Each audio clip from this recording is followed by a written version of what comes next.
Hello there, and welcome back to War Thunder. Today I want to show you my first impressions on the Leopard A1A1 L/44 because it's equipped with a 120mm Rheinmetall L44 cannon at battle rating 9.0. Wow! And it is a premium tank. And it's amazing, and it ends right there, because if you have a proper look at it, if you play the tank, then it feels a bit awkward, and I want to talk you through. And especially, it's one thing to play the game and have fun in it, which this tank can do, don't get me wrong, it's not a bad tank, but you play it for a special reason. You want to research a tank faster, and you also want to get more credits. And this is where the massive criticism comes in, because the tank is missing the premium modifier. Not just has it a lower base modifier for the tank of 1.2 instead of 1.4, which is actually standard for high tier premiums. Look at the XM1, look at the KPZ M47 and so forth. This tank has 1.2. That's actually less, much less than the normal Leopard A1A1, but also than the 2K. And so if you then look also at the missing ×2 modifier, the only thing that this tank actually generates is more RP. So if this tank stays that way, and I think Gaijin will deliver the premium modifier for Civilians, because it's a relatively expensive bundle tank, then why not put just simply a talisman on your freshly acquired Leopard A1A1? Why do you do this? Or why should you do this? First of all, it's much cheaper. 2,400 golden eagles, you get them for $14 instead of the $50-$60 bundle for the Leopard A1A1. Granted, it has some golden eagles and also a bit of premium time, but you also can research those modules much faster, and while you do this, you also research the Leopard 2K even more faster, and with the additional 30% bonus, because you're researching the successor. So at the moment, from a grinding perspective, there is no reason to play the Leopard A1A1 L/44. Let's talk about the tank itself. So if we look at the normal A1A1, it has a drastic stop grind, I'd say. But then again, you have a okayish reload, and the turret rotation speed is 22.6 degrees. That's not XM1 standards, okay, which is more than 50% faster. But if you look at the Leopard A1A1, 16.8 at 9.0, that feels slow, that feels sluggish. You have a longer reload, and you don't really get any significant punch. Especially if we look now at the two ammunitions. The heat shell is strong and amazing, especially against Soviet tanks, but the most thing that you will use, because it's the easiest to aim, is the DM13. And it has more penetration power against flat armor, 417, but at 60 degrees angles of attack, we're looking at 195 millimeters. If you then look at the new or relatively newly introduced APFSDS, the DM23 for the Leopard A1A1, it has less penetration power, 385 against flat armor, but it has better normalization, it has positive normalization, and it penetrates just a touch more at 60 degrees angles of attack. And this is where it becomes much more relevant, because, well, the simple fact, every enemy that you face has either angled armor or you shoot just under the gun anyway. So I think the gun handling, the overall effectiveness of the gun, is not as drastic as you might expect. The standard Leopard A1A1 just feels a bit more on point. It just feels a bit better in the meta. Well, that was a rhythm. But honestly, let's have a look in the gameplay, and let's see what the tank actually can do with a very nice 7-kill game at the end. And the first thing that I want to show you is here this fight on a big map. And there is suddenly some action going on behind me. I try to help one of my tanks here, and I look for the aggressor.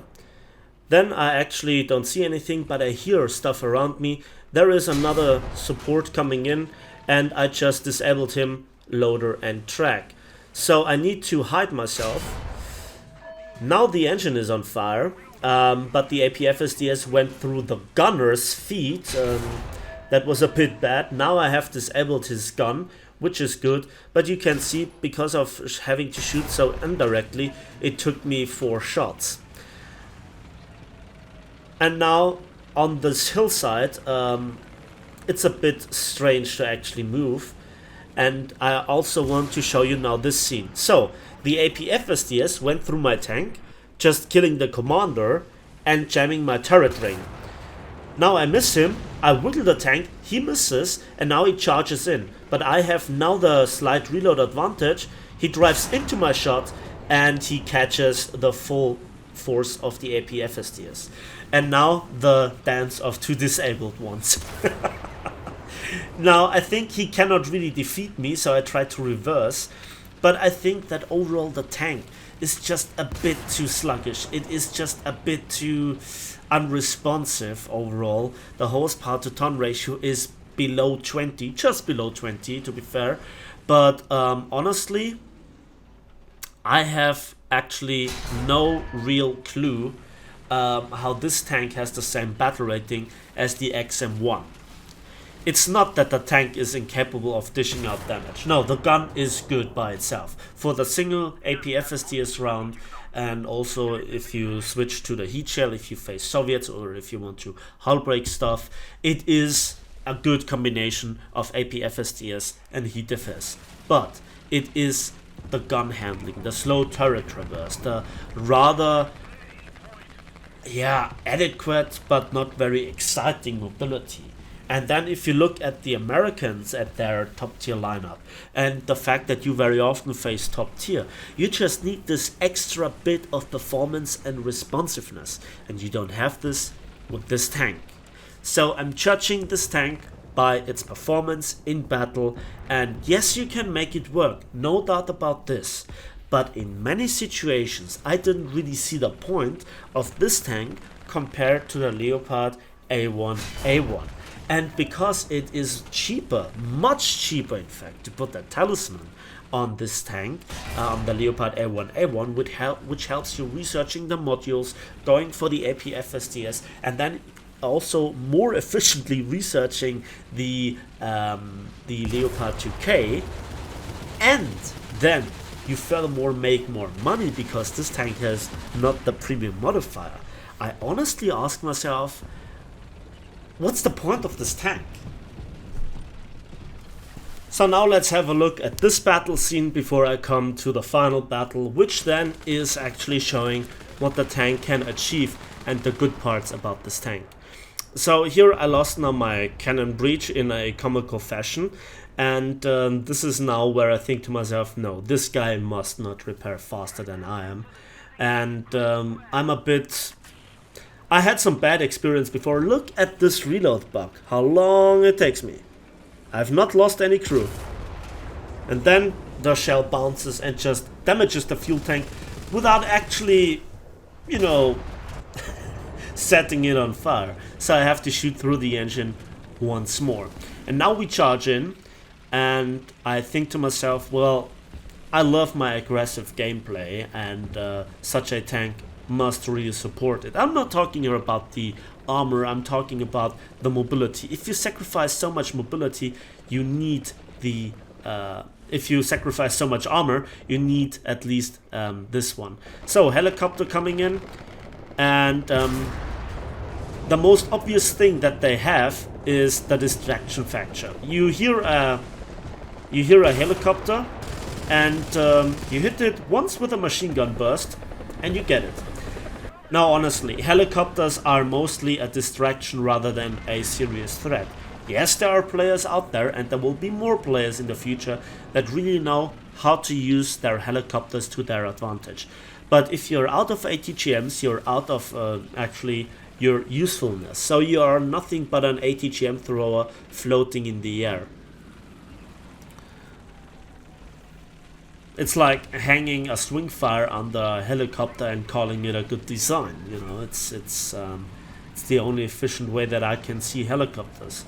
I've seen so many helicopters going in and just getting obliterated by flying directly in. I think it always makes for good footage. So now we go in, and you can obviously show the broadside. It actually reduces the one-shot capabilities. And just before I finish him, obviously he has to hit me with an ATGM on the move, because reasons. But I finish him, I smoke myself up here, which is nice, and I'm about to repair. My gun is operational, but I'm down to 2 crew members, so now I have a really, really long reload. At least it feels long. And yeah, the repair time is also very long. So, bit of editing magic and we're back in business. So a lot of action is going on, and I decide myself to actually now flank here and put myself into a risky position between the enemy spawn and also here the front line. I see some fighting still going on. I obviously look to the right first, and then I see here well, what looks like an M48. And there you can see how long the reload now is with just only 2 people. Let's see at the gun handling. So you can see it's not really the greatest. Just the loader. Come on. Well, it's best to shoot through the hull. Just simply like this. You do the most damage. Okay. 5 kills. That's my ace now. And the question is, should I go for A now? There are not that many people left. We saw an FJ-4B coming in and rocketing something, and a helicopter destroying something. You know, it's like going back in time to the old CAS style, where it's really, you get just deleted from above and that's it. I just think that I saw a movement. Now, one thing that I also have to point out is that the stabilizer loses its efficiency and its accuracy at a certain speed. Hello there. Goodbye, sir. And I think that is really annoying. So that was it for that battle. And this is now the battle that I want to show you, and I want you to watch this till the very end, because I think my decision how I actually played this out was well done. It was time consuming. I don't really think that it made in this battle a huge difference in which tank I would have been, because it was the way that I played. I played a bit defensively, although being the first in line here, and I see the first candidate, and we get actually a very good hit in. And now I actually fall back because I don't want to get the retaliation shot. I aimed way too much in the front. There he is. He doesn't really see me. Let's take out his gun breach, because better safe than sorry. And then let's just aim for the front. So that already cost me 3 AP FSDS. Yes, I know the first shot was not directly on point, but this is not actually the purpose of this video. It is constant repositioning. It's like old school Hellcat gameplay. It's like old school light tank gameplay. Just reposition.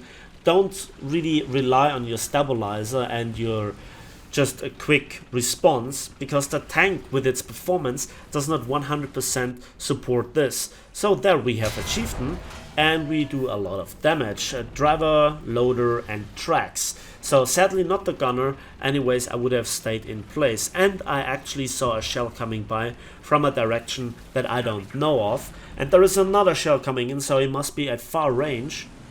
Where is he? Hello there. How are you, sir? Let me just tell you something about aiming. This is how you aim. What a glorious lower front plate this guy has. Chieftains. They are nice, to be honest, but very often you are caught in the open. And we track this unfortunate guy again just after he has repaired. That's not his best day. Now we have to go for the kill shot. There it is. Again the lower plate. I think I see a pattern emerge. So, after rebalancing here some British tanks, which are the best in the world, I think I triggered now enough tier boost. So let's go on.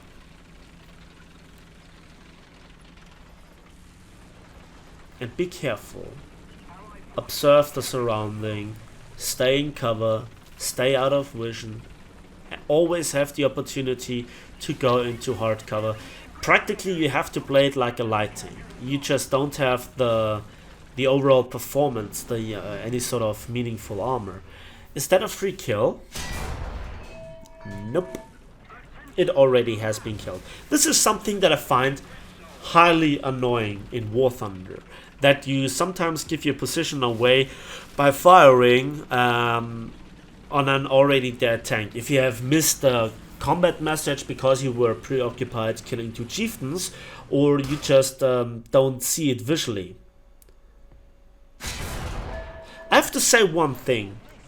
I really love the scope. It just feels right on point. I give it to that. I give this to the tank. It has a very enjoyable scope, where the APF SDS with the high muzzle velocity of 1650 meters per second just is always on point. I love this a lot. And again, you can see I am in the low ground, but I'm not just hopping silly into the air, into danger. I use the low ground to stay in cover, to be safe. Exposing yourself in this tank, you will not survive it, in most cases. Everything else is just misplay by the enemy, or sheer luck, or teamwork that you get saved by one of your teammates. And also listening to your surrounding. Now I'm brabbling always so much, I'm rambling so much, that very often you don't hear what I hear in the battle. Another shot in, come on. Yes, that's the gun barrel. So I had to endure here the rather long reload compared to the frantic turret rotation speed. And you can see it here. There are machine gun fire bullets coming from behind, but I have to finish off this guy. Oh, come on, man. I have to finish this guy before I can again reposition myself and focus on the other guy. 5 kills already. Okay. So I was going through the bushes, I was constantly repositioning myself. Somebody that just saw the ping on the minimap will look into this direction. So if I reposition by 100, 200 meters and then use my binoculars and use my ears and my experience, you can surprise those who actually want to snipe you down, that just expect you to raise your head at the very same location. So, question to you. Who acts the very same way as I just described it? So, for my experience, I need room to maneuver. I need a bit of time to execute my plans. And this is why I despise any sort of city fight, which I think is just high tier CSGO or Call of Duty, whatever you want to call it. So again, there is a bit of a dangerous situation, because the enemy spawn could actually see me, and I see then a black dot between the houses, and it was just my luck that he didn't look into my direction, aiming for the gun. This looks like, it looks strange. What is that? Okay, I took out his... Is that a Vickers MBT? Was that a Vickers MBT? If I knew this, I would have aimed lower to get his ammunition. But hey, we get a prize, another prize, which is the Falcon. There is still the burned out wreck of the tank, very cinematic. Now the hatches are actually blown open, so you can see that this tank is already dead.